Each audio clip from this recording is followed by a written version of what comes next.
नमस्कार. आपणा सर्वांचे खूप खूप मनापासून स्वागत आहे.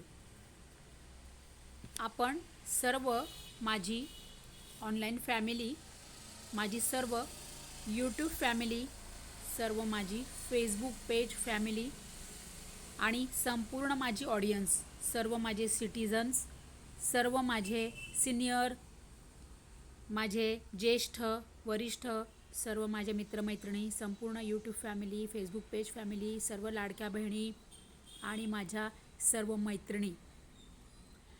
सर्वात महत्त्वाचं तुम्हाला मी व्हिडिओ सुरू करण्यापूर्वी एक महत्त्वाचं सांगणार आहे, कारण की ते आपणा सर्वांसाठी म्हणजे आपल्या भारतातील प्रत्येक नागरिकासाठी महत्त्वाचे आहे.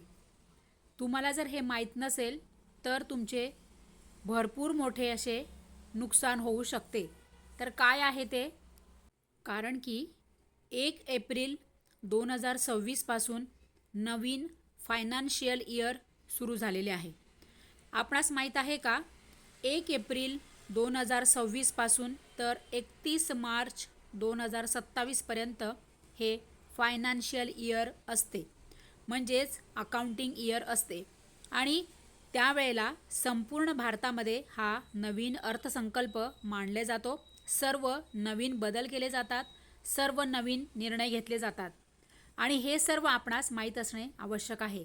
तर 1 तारखेपासून काय काय बदललेले आहे? तर आधार कार्ड, पॅन कार्ड, LPG संदर्भात, फ्लाईट जर्नी संदर्भात, ट्रेन म्हणजे रेल्वे रिझर्वेशन त्याच्या संदर्भात, तुमचं UPI ट्रान्झॅक्शन संदर्भात, तुमच्या सॅलरी स्लिप संदर्भात आणि बरेच काही असे 10 बदल भारतीय सरकारने केलेले आहे आणि हे सर्व भारतीय नागरिकांना माहीत असणे आवश्यक आहे. तुम्ही आपल्या चॅनलवर कालचा संध्याकाळी 7 वाजता आलेला व्हिडिओ नसेल पाहिला तर जाऊन बघा. तो संपूर्ण सविस्तर व्हिडिओ आहे. भाग 1 मध्ये मी तुम्हाला फक्त एकच भाग दाखवलेला आहे, सांगितलं आहे. परंतु कालच्या म्हणजे 8 तारखेला संध्याकाळी 7 वाजता आलेला व्हिडिओ सर्वांनी बघा, प्रत्येक भारतीय नागरिकांनी बघा, तरच तुम्ही नुकसान होण्यापासून तुम्ही स्वतःला वाचवू शकाल. तर आता बघूया आपण लाडकी बहीण योजनेबद्दल.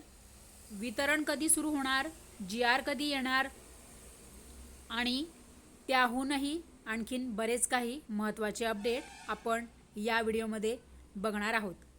तर लाडक्या बहिणींना माहीतच आहे की 14 एप्रिलला श्री बाबासाहेब आंबेडकर जयंती आहे.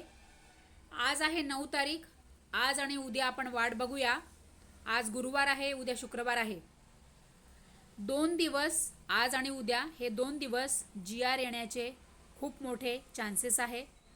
त्यामुळे आज आणि उद्या जर GR निघाला तर माझ्या सगळ्या लाडक्या बहिणींना मार्च महिन्याचा हप्ता या 14 एप्रिलला म्हणजेच श्री बाबासाहेब आंबेडकर जयंतीच्या मुहूर्तावर तुमच्या बँकेत पैसे जमा होतील.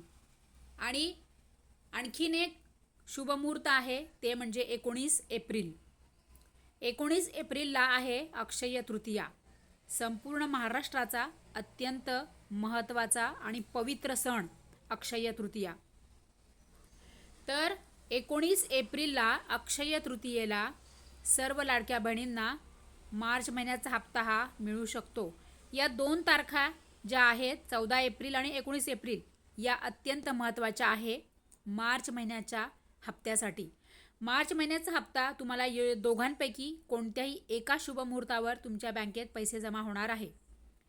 परंतु त्यासाठी सरकार आधी GR काढेल. GR तुमचा जर निघाला आज आणि उद्या तर लाडक्या बहिणींना नक्की 14 एप्रिलला पैसे जमा होतील. जर GR निघायला उशीर झाला तर लाडक्या बहिणींना 19 एप्रिलला अक्षय्य तृतीयेला लाडक्या बहिणींच्या बँकेत मार्च महिन्याचा हप्ता जमा होणार आहे. लाडक्या बहिणी अजिबात काळजी करू नका, कारण की त्याहूनही तुम्हाला महत्त्वाचं सांगते, कारण की माझ्यावरूनच मी तुम्हाला सांगते. मी सतत चिंता करत असते. कोणाची? सर्वांचीच. मग नातेवाईक असो, माझी यूट्यूब फॅमिली असो, माझी फेसबुक पेज फॅमिली असो.